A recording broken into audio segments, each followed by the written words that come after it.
तो अभी जो नेक्स्ट एग्जाम है वो एसबीआई क्लर्क का होने वाला है। 14,191 वैकेंसी आई है। और 7 तारीख तक आप लोगों को फॉर्म फिल कर देना है उसका। एनी हाउ 7 तारीख लास्ट डेट है एग्जाम में अप्लाई करने का। ठीक है, तो इस चीज को याद रखिएगा। और जो अगला एग्जाम है, जो लेटेस्ट बैंकिंग का एग्जाम है, वो है एसबीआई क्लर्क या एसबीआई जूनियर एसोसिएट्स। ओके। तो ईडियम आज जो अभी अपन जो क्लास में पढ़ने वाले हैं, ईडियम्स एंड फ्रेज। ठीक है। इससे भी रिलेटेड देखिए कई कई ठो क्वेश्चंस आते हैं। जैसे ये एसबीआई क्लर्क में आया था, मेन सॉल्व पेपर 2020 में। ठीक है, ये एसबीआई क्लर्क में आया था, ये एसबीआई क्लर्क में आया था। देखिए कितने सारे क्वेश्चंस हैं जो एसबीआई क्लर्क के एग्जाम में पूछे गए थे। तो इंग्लिश ऐसा एक सब्जेक्ट है जिसको वर्बल एबिलिटी भी बोलते हैं, वीए सेक्शन। इसमें आप चाहो और आप अपनी तैयारी अच्छे से रखोगे तो मैक्सिमम स्कोर यहाँ पे ला सकते हैं। और इंग्लिश के स्कोर के बस पे आप इजीली कट ऑफ निकाल सकते हैं। ठीक है। और हाईएस्ट स्कोर भी एग्जाम में कर सकते हैं। तो ये चीज हमेशा याद रखिएगा। तो पहले कभी भी इंग्लिश का कोई भी अगर क्वेश्चन है, उसको सॉल्व करने से पहले अपने को क्वेश्चन को पढ़ना जरूरी है, प्रश्न को अच्छी तरीके से पढ़ना जरूरी है। ठीक है, क्वेश्चन को पढ़ना बहुत जरूरी है। तो पहला जो क्वेश्चन है ईडीएम एंड फ्रेज का है। In the following sentence a part of the sentence is underlined below are given alternative to the underlying part which may be improve the sentence. Choose the correct alternative. In the case no improvement is needed, choose the alternative that indicate no improvement. तो जो ये question sentence दिया गया है उसमें जो ये underline में है, ठीक है, ये अंडरलाइन जो दिया गया है, इसका अल्टरनेट खोजना है कि इसके जगह कोई और दिए गए ऑप्शन में अगर अपन सेलेक्ट करते हैं तो क्या ये सेंटेंस और इम्प्रूव हो जाता है क्या। ठीक है, इसको देखना है। तो पहला क्वेश्चन है, the entire town was set on the ears when it was announced that a giant mega store would be closing itself. The entire town was set on the ears when it was announced that giant mega store would be closing itself. यानी कि एक city में, एक town में बहुत बड़ा एक store है जो क्लोज होने वाला है खुद से। तो सेट ऑन द ईयर्स है, ये परफेक्ट है क्या कि इसके जो एग्जाम्पल दिए गए हैं उस वो देख लीजिए। Set by the eyes, set by the ears, set at the ears, set on the eyes, no improvement. तो इसका क्या आंसर सही होगा।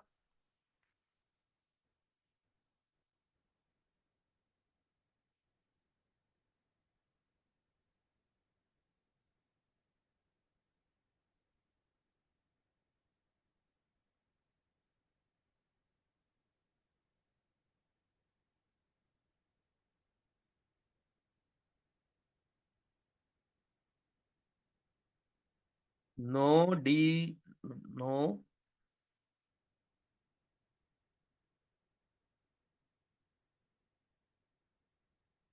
नो।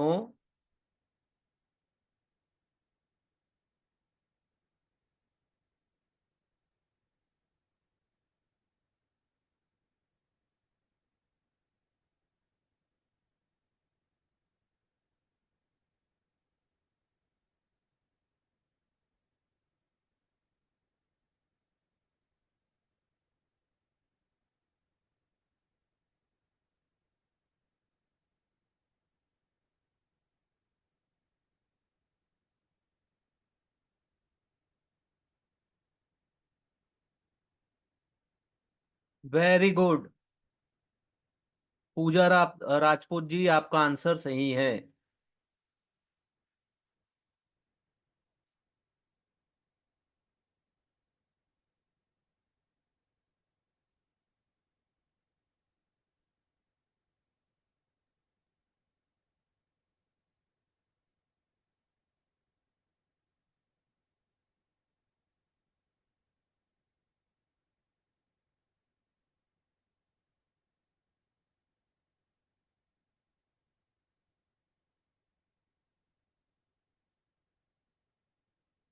ये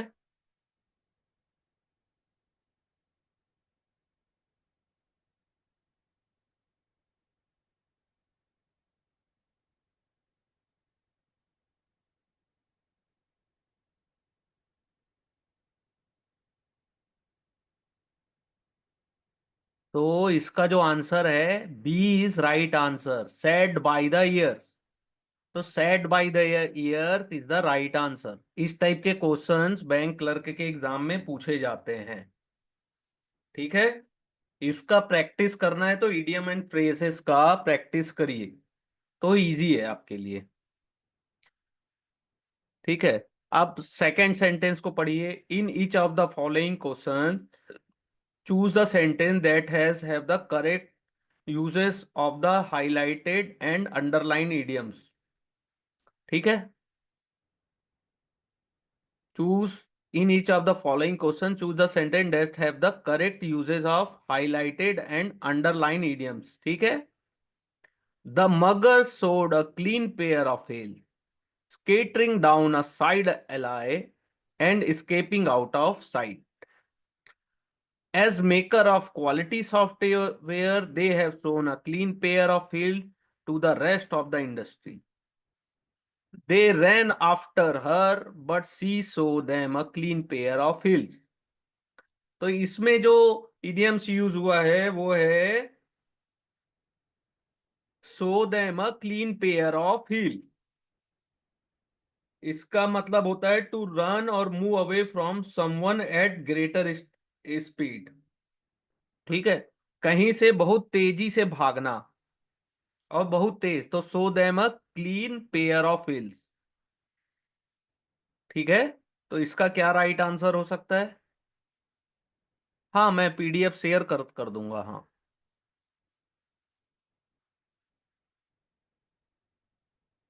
तो इसका क्या होगा, इसका पहले मीनिंग समझ जाओ। सोड अ क्लीन पेयर ऑफ हिल, इसका मीनिंग क्या होता है? टू रन और move away from someone eight great speed, बहुत तेजी से भागना, किसी एक तरफ बहुत तेजी से भागना।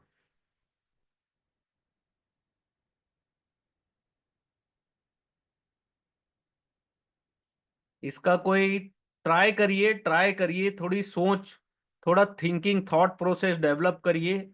जितना ज्यादा माइंड में ये चीज लाएंगे कि आपसे बन सकता है, मैं कर सकता हूँ, मैं बोर नहीं हो रहा हूँ, मेरे को एग्जाम निकालना है, मेरी लाइफ सेट होने वाली है एग्जाम के बाद।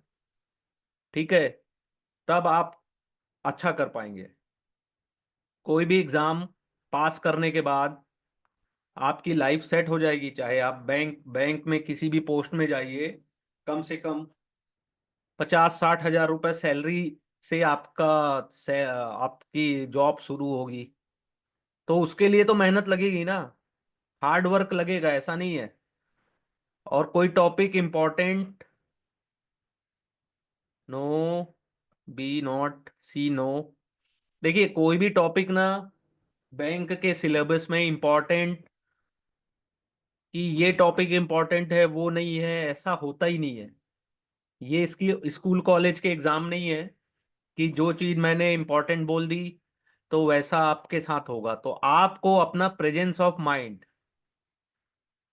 उसको डेवलप करना है। प्रेजेंस ऑफ माइंड कितना अच्छा है आपका, वैसा ही आपका एग्जाम जाएगा। ठीक है। पहले सेंटेंस को पढ़ना जरूरी है। ठीक है। सेंटेंस को समझना जरूरी है। तो डेली आप लोग रीडिंग, इंग्लिश रीडिंग करते हैं तो बहुत अच्छा है। आप लोगों की जो अंडर रीडिंग कॉम्प्रिहेंशन है वो भी डेवलप होगी, इंग्लिश को समझने की क्षमता ज़्यादा डेवलप होगी। साथ में अगर आपकी इंग्लिश वीक है तो मैंने पहले भी बताया कि ब्रेनन मार्टिन ग्रामर बुक से अपनी इंग्लिश के ग्रामर को स्ट्रॉन्ग करिए। इंग्लिश ग्रामर को स्ट्रॉन्ग करिए तो ज़्यादा हेल्प मिलेगी। ठीक है। तभी इस टाइप के क्वेश्चंस आप समझ पाओगे और इंग्लिश में ज्यादा से ज्यादा स्कोर कर पाओगे। ठीक है। इंग्लिश कठिन नहीं है, अपन ध्यान नहीं देते हैं, अपन पहले ही हार मान जाते हैं कि इंग्लिश आती ही नहीं है। ट्राई करिए। Very good. आपका आंसर सही है। पूजा राजपूत जी, आपके दोनों आंसर सही हैं। आप बहुत अच्छी तैयारी कर रहे हैं, कीप इट अप। ठीक है, इसका आंसर है E, all of the above. तीनों में ये जो इडियम्स है ये परफेक्ट बैठता है। ठीक है, तीनों सेंटेंस में। Third, can you please bury the hatch and make up with your sister already, I can not take the constant fighting. She thought she buried the head when she saw John slinking away from the scene of the crime। तो ये एक idioms दिया गया है। क्या ये sentence में fit बैठता है, सही बैठ रहा है कि नहीं बैठ रहा है? ठीक है, देख लो, इसी लेवल के क्वेश्चन आएंगे, कोई इजी क्वेश्चन आना नहीं है। देख रहे हो? अगर बनता होगा तो एक आपका स्कोर बहुत अच्छा हो जाएगा।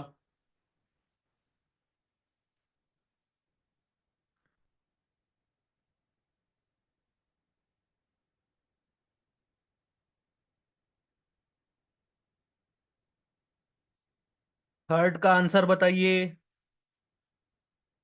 इसमें तो कोई लॉजिक लगना नहीं है, आपको दिया गया है, इसमें कौन सा आंसर सही है, कौन सा गलत है।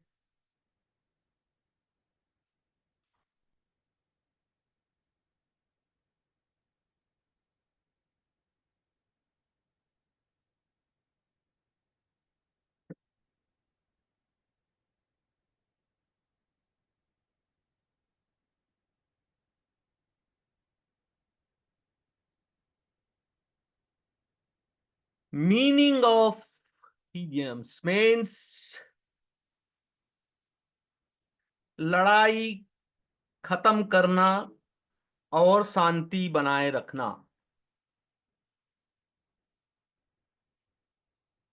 लड़ाई खत्म करना और उसके बाद शांति बनाना।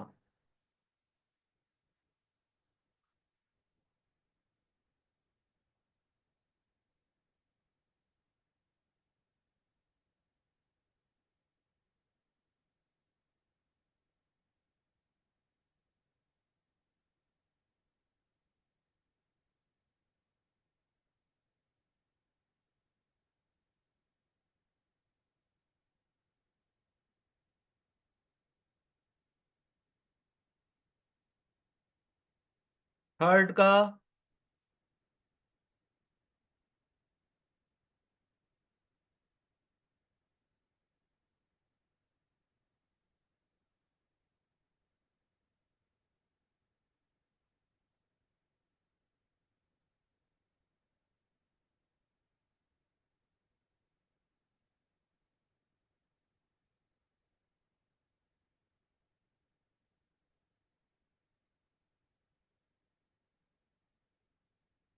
नो।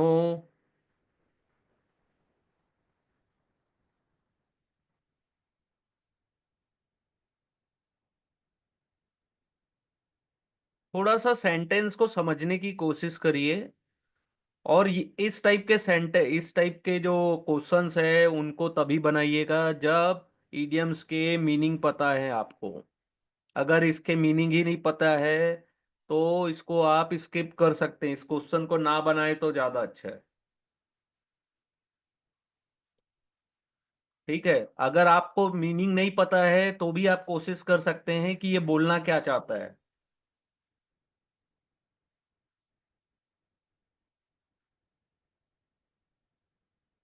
वेरी गुड रिया जी, आपका आंसर सही है।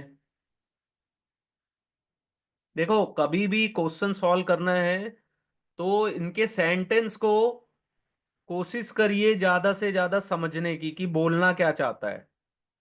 ठीक है, ये सेंटेंस क्या बोलना चाहते हैं। थोड़ा समय लगेगा, स्टार्टिंग में थोड़ा ज्यादा समय लगेगा।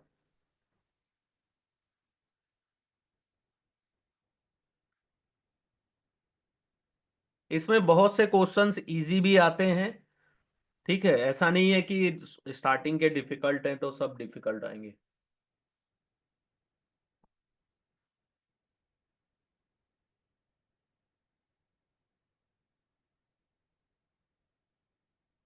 इसका आंसर है ए, थर्ड का ए। ठीक है। Fourth, I had chewing the curd this morning when a tractor trailer unexpectedly swerved into my lane. I have been chewing my curds for day, but I still have not decided whether I am taking the job or not. Something you just need to stop chewing the curd and make a decision. तो chewing the curd का मतलब क्या होता है ये जानना पहले जरूरी है। उसके बाद तो सेंटेंस में वो यूज हुए सही कि नहीं। च्यूइंग द कर्ड यानी किसी भी बात को बहुत ध्यान पूर्वक और बहुत ही स्लो मोशन, बहुत ही ध्यान पूर्वक और बहुत ही स्लो, यानी कि बहुत ही धीमी गति से सोचना। ठीक है। इसका आंसर अगर मैंने जैसे इसका मीनिंग बता दिया है आपको, चूइंग द कर्ड। अगर आप इसका मतलब समझ गए हैं तो ये सेंटेंस को रीड करिए, तो आप कहीं ना कहीं आंसर के आसपास जरूर पहुंचेंगे। और हम लोग प्रैक्टिस कर रहे हैं, तो प्रैक्टिस करने में जितनी ज्यादा गलतियां अगर होती हैं तो कोई कोई प्रॉब्लम नहीं है, लेकिन कोशिश करना हमारा काम है। आप आंसर ही नहीं देंगे, चुपचाप बैठे रहेंगे, तो उससे आपको ज्यादा फायदा नहीं मिलने वाला।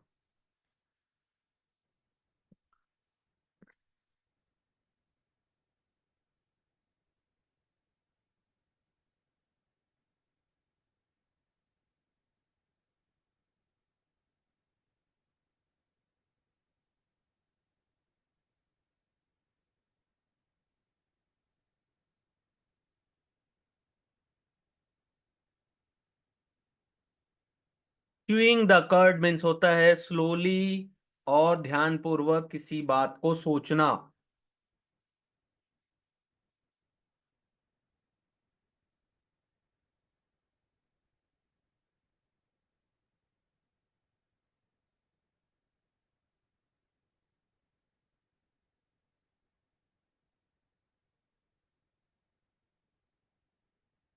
Very good.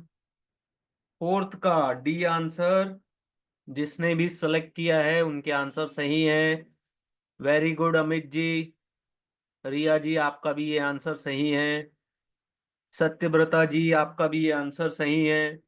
देखो, थोड़ा सा प्रयास करने पे इंग्लिश बहुत अच्छी हो जाती है। अब मैंने मीनिंग बता दिया और आपने केवल सेंटेंस को पढ़ा, थोड़ा सा अपना माइंड, प्रेजेंस ऑफ माइंड लगाया, लॉजिक लगाया, बन गया। अब इसको सोच ले कि अरे बहुत डिफिकल्ट है, छोड़ दो छोड़ दो, या फिर गिव अप कर दो। एग्जाम देने से पहले ही बहुत सारे स्टूडेंट गिव अप कर दिए रहते हैं कि हमको आता ही नहीं। देखो, आ गया ना। Fifth, I try to do well in this class but I have been at sea since we started. Bill was at sea over the calculus problem. Mom sounded like she is at sea, so you better clean your room. Sea मतलब क्या होता है? At sea. Completely confuse, completely confuse. At sea मतलब completely confuse, perplexed, जो बहुत ही ज्यादा confuse हो। इसका आंसर सबको देना चाहिए, बहुत इजी है। फिफ्थ बहुत इजी है, अगर आप थोड़ा सा इसको रीड करें। एट सी मतलब बहुत ज्यादा कंफ्यूज।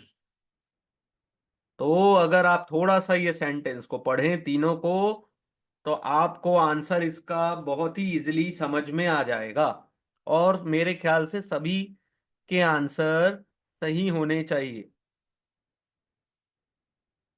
वेरी गुड सत्यव्रता जी। रिया जी आपका भी आंसर सही है।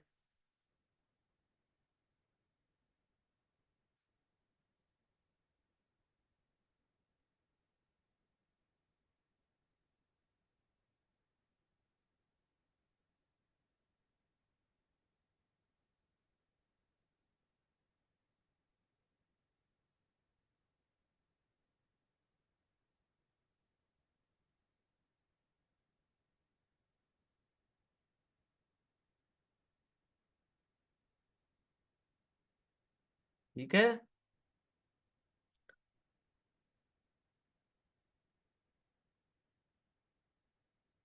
कोई इशू नहीं है, देखो लेट होना से कुछ नहीं होता। आप अपनी एफर्ट दीजिए, कभी भी सोचिए मत कि मैं लेट हूं। ठीक है, कोई दिक्कत नहीं है। मैं ये समझता हूँ कि मैं जिस टाइम में क्लास ले रहा हूँ, बहुत से आप लोग, कोई भी इशू नहीं है इसमें। बस आपने देखिए, आप आए ऑफिस से, आपने डायरेक्ट क्लास ज्वाइन कर ली, ये मेरे लिए बहुत बड़ी बात है।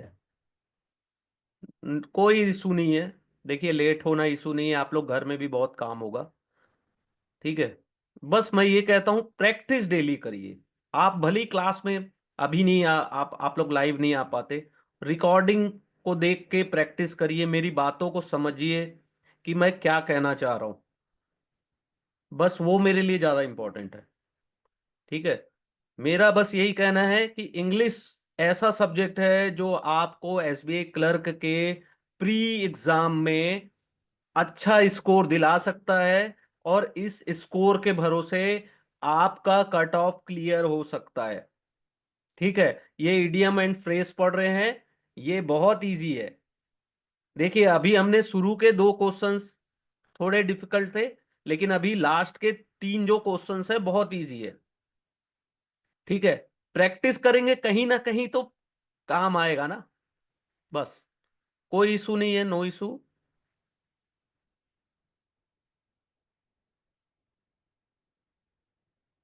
कोई इशू नहीं, आप बढ़िया पढ़ाई करिए। कोई भी हेल्प लगती है, मेरा व्हाट्सअप नंबर है सत्यव्रता जी, आप मुझे कभी भी मैसेज करिए, कोई भी इशू रहेगा मैं आपकी पूरी हेल्प करूंगा। तो इसका आंसर डी है। ठीक है। D, first and second. ठीक है। Peter only come out for a drink once in a blue moon, now that he has kids, few daughters only visit her once in a blue moon. Only once in a blue moon do property of this quality become available. अब इस sentence को बनाना है तो once in a blue moon इसका क्या मतलब होता है? Very rarely. Once in a blue moon, अगर हमको मीनिंग भी नहीं पता है, लेकिन once in a blue moon अगर थोड़ा लॉजिक लगा के समझने की कोशिश करे तो इसका मतलब वही होता है, वेरी रेयरली। इसका भी आंसर आप चाहिए तो तीनों सेंटेंस को अच्छे से पढ़िए, तो इसका आंसर भी सभी के बनने चाहिए।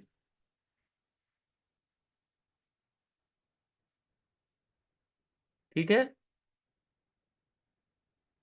सिक्स्थ का बनाने की कोशिश करिए, बहुत इजी है, सभी से बनने चाहिए, इस टाइप के क्वेश्चंस मिस्टेक नहीं होने चाहिए। Once in a blue moon मैंने very rarely.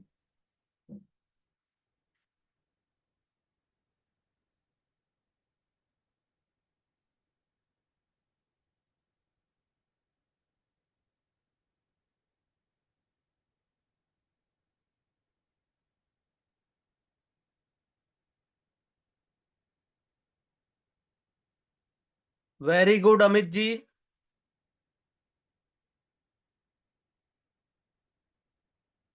Very good Satyavrata ji, आपके आंसर सही है।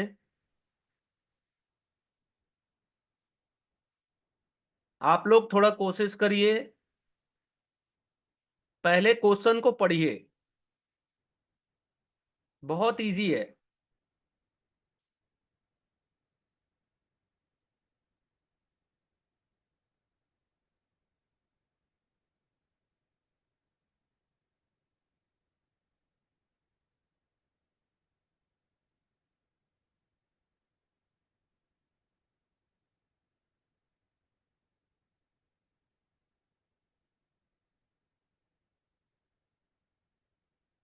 वेरी गुड रिया जी, अब आपका आंसर सही है। आ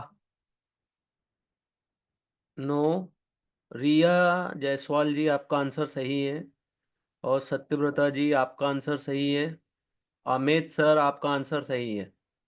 बाकी सबके आंसर गलत हैं, तो थोड़ा ट्राई करिए, ट्राई ट्राई कोशिश।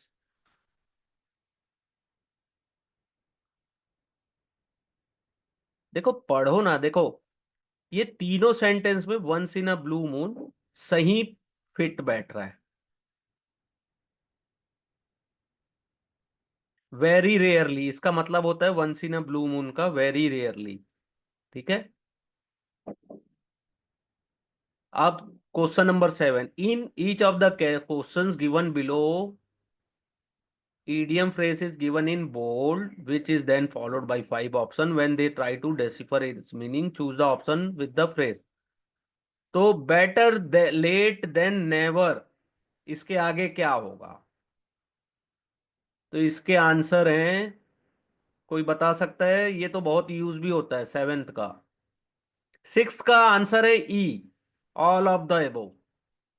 ये तीनों में फिट बैठ रहा है। E is right answer.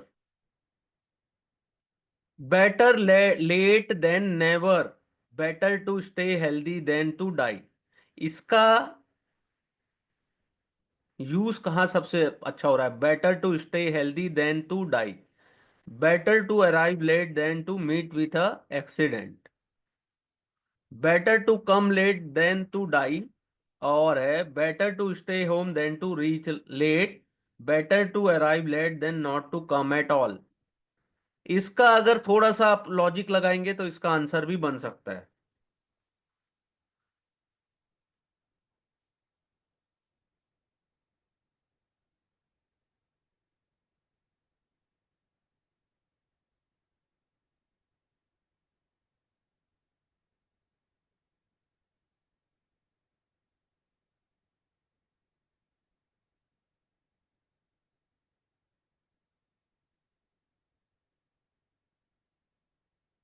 ये ऊपर का ऑप्शन है, डी और ई।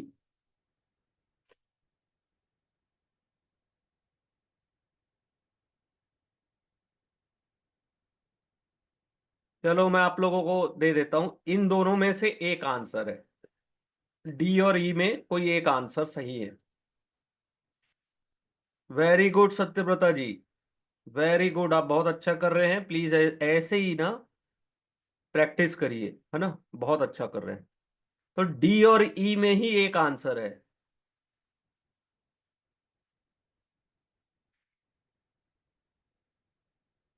No, D no, E, very good, E is right answer. ठीक है। 8, कम समबडी, नहीं sorry, cut somebody some slack, इसका मतलब क्या होता है?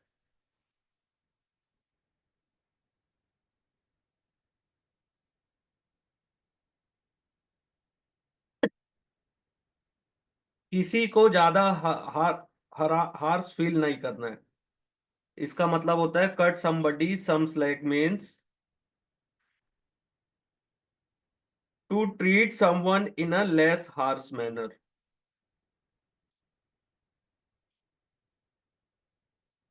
तो एट्थ का क्या होगा?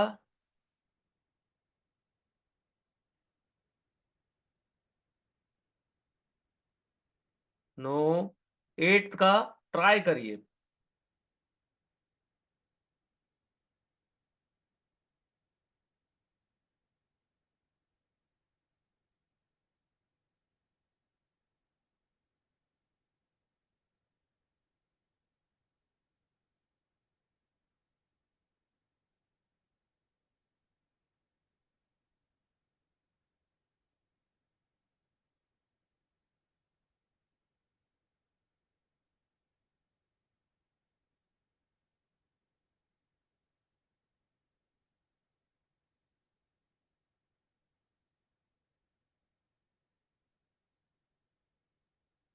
कट समबडी सम स्लैक मैंने किसी को उतना उतना गंदे से ट्रीट ना करना, थोड़ा सा, थोड़ी मोहब्बत से ट्रीट करना है यानी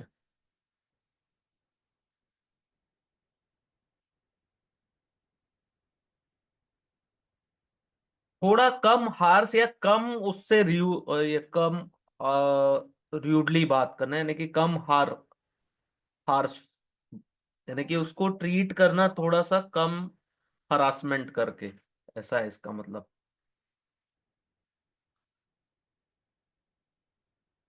थोड़ा सा डिफिकल्ट है ये, तो इसका आंसर है C, not to be so critical. देखिए, एग्जाम पास करने का एक और ट्रिक है कि जो क्वेश्चंस में प्रोबेबिलिटी नहीं आती या नहीं बन रहा है, तो उसको छोड़ देने में ही भलाई है। छोड़ दो, नहीं आता छोड़ दो। ये मत सोचो कि इसमें 5 ऑप्शन है तो गलती से सही हो गया तो हमको 1 नंबर मिलेगा और गलत हुआ तो 0.25 कम होगा, ऐसा मत सोचना। अगर अच्छे से पढ़ाई किए हो, खुद में कॉन्फिडेंस है, और जो नहीं बनता है छोड़ दो। Ninth, easy does it. Ninth,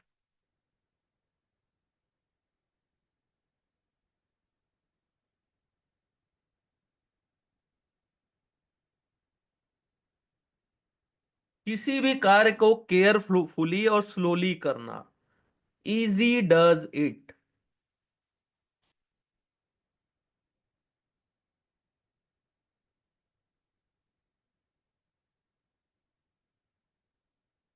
इसका आंसर इजी है।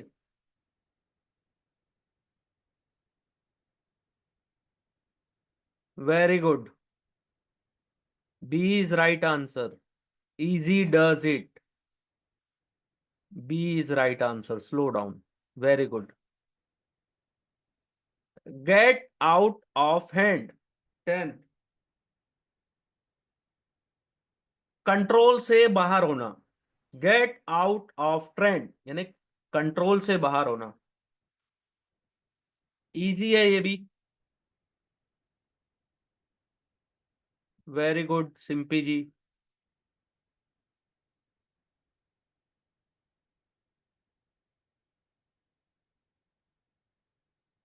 चलिए, इन दोनों में तो सभी के आंसर सही है, तो ये अच्छी बात है।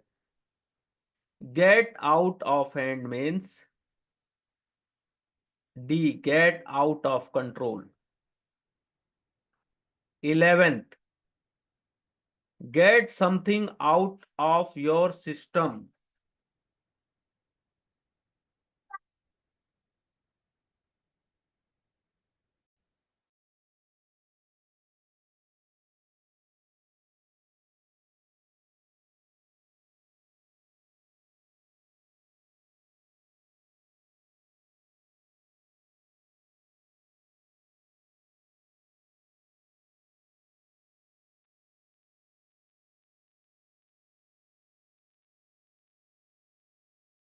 Get something out of your system.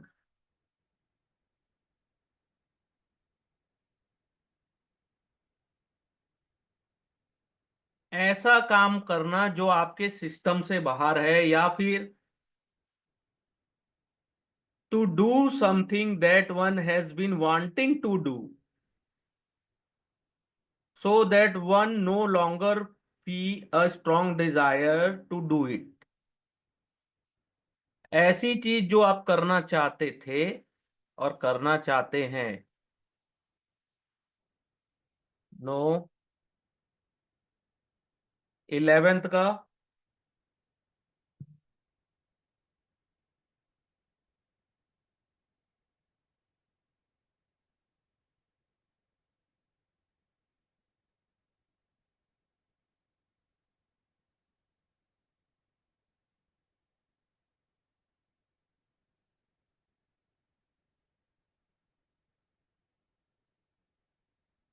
11th का थोड़ा डिफिकल्ट है लेकिन कोशिश करिए।